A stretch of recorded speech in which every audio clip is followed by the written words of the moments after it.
మహానగరంలో నిఘా వ్యవస్థ నిద్రపోతుందా? భారత పౌరసత్వం అంగట్లో సరకులా మారిందా? నిర్లక్ష్యపు మత్తులో అధికారులు భద్రతకు ముప్పు తెస్తున్నారా? క్షేత్రస్థాయి పరిస్థితులు అవుననే చెబుతున్నాయి. హైదరాబాద్ లో రోహింగ్యాలకు పెద్ద ఎత్తున ఓటరు గుర్తింపు కార్డులు మంజూరు అవుతుండడమే ఇందుకు నిదర్శనం. పాతబస్తీ నియోజకవర్గాల్లో క్షేత్రస్థాయి పరిశీలనలో ఈ వ్యవహారం బయటపడడంతో హైదరాబాద్, సైబరాబాద్, రాచకొండ కమిషనరేట్ల పరిధిలోని రోహింగ్యాలు అడ్డదారితో భారత పౌరులుగా మారుతోన్న తీరు బయటపడింది.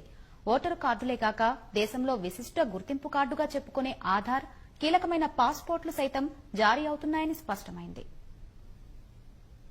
మయన్మార్లో దాడులు తట్టుకోలేక రోహింగ్యాలు పొరుగు దేశాలకు పెద్ద సంఖ్యలో వలస వెళ్తున్నారు. మొదట బంగ్లాదేశ్ కు వెళ్లి అక్కడి ప్రభుత్వం అడ్డుకోవడంతో భారత్లోకి వస్తున్నారని అధికారులు చెబుతున్నారు. హైదరాబాద్లోని వేర్వేరు ప్రాంతాల్లో సుమారు 7,000 మంది రోహింగ్యాలు నివసిస్తున్నారు. ఒక్క బాలనగర్ పరిసరాల్లోనే 5,000 మంది ఉండటం గమనార్హం. Bismillah colony, royal colony, Cuba colony, Balanagar చెరువు చుట్టూ డిఆర్డీఎల్ ప్రహరీ పొడవునా గుడిసెలు వేసుకుని జీవనం సాగిస్తున్నారు. భారత ప్రభుత్వం జారీ చేసే గుర్తింపు కార్డు పొందేందుకు వాళ్లకు హక్కు లేదు.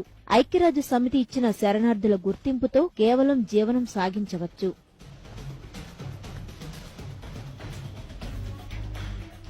రాష్ట్ర ఎన్నికల ప్రధాన అధికారి కార్యాలయానికి అందిన ఫిర్యాదుల ఆధారంగా ప్రాథమికంగా విచారణ జరిపి రాష్ట్ర వ్యాప్తంగా సుమారు 254 మంది రోహింగ్యాలకు ఓటరు కార్డు ఉన్నట్లు గుర్తించింది. వాళ్లలోని 189 మంది మహానగరం పరిధిలో ఉండటం గమనార్హం.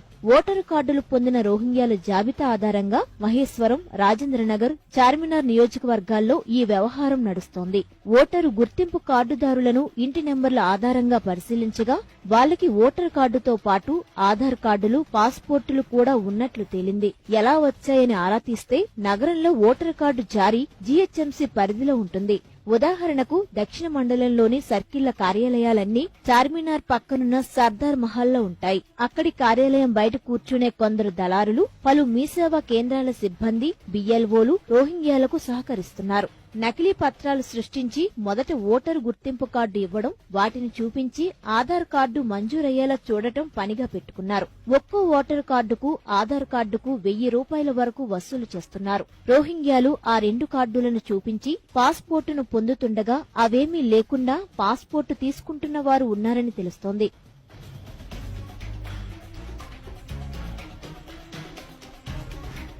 సైబరాబాద్, రాచకొండ, హైదరాబాద్ కమిషనరేట్ల పరిధిలోని నియోజకవర్గాల్లో 189 మంది రోహింగ్యాలకు వేర్వేరు రకాల గుర్తింపు కార్డులు ఉన్నాయి. మహేశ్వరంలో 64 మంది, రాజేంద్రనగర్లో 11, నాంపల్లిలో 7, కార్వన్లో 10, చార్మినార్ 26, చంద్రయానగుట్ట 45, యకుత్పుర 3, బహదూర్పుర 23 మంది ఉన్నట్లు తెలిపారు.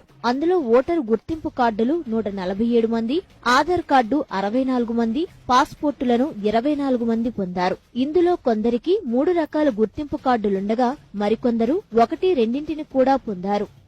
ఓటరు గుర్తింపు కార్డుల మంజూరు ప్రక్రియ లోపాలతో నిండి ఉంది.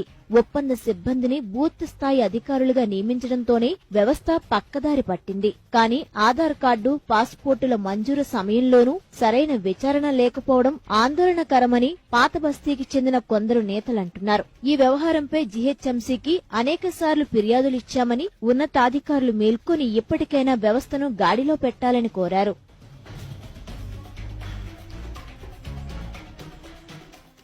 భారత పౌరులకు మాత్రమే లభించే పౌరసత్వం ఇతరులు అడ్డదారిలో పొందుతున్న తీరుపై ప్రజలు అసహనం వ్యక్తం చేస్తున్నారు. ఇప్పటికైనా అధికారులు మేల్కొని నివారణ చర్యలు తీసుకోకపోతే అక్రమంగా కార్డులు పొందుతున్న వారి సంఖ్య ఎక్కువయ్యే అవకాశముంది.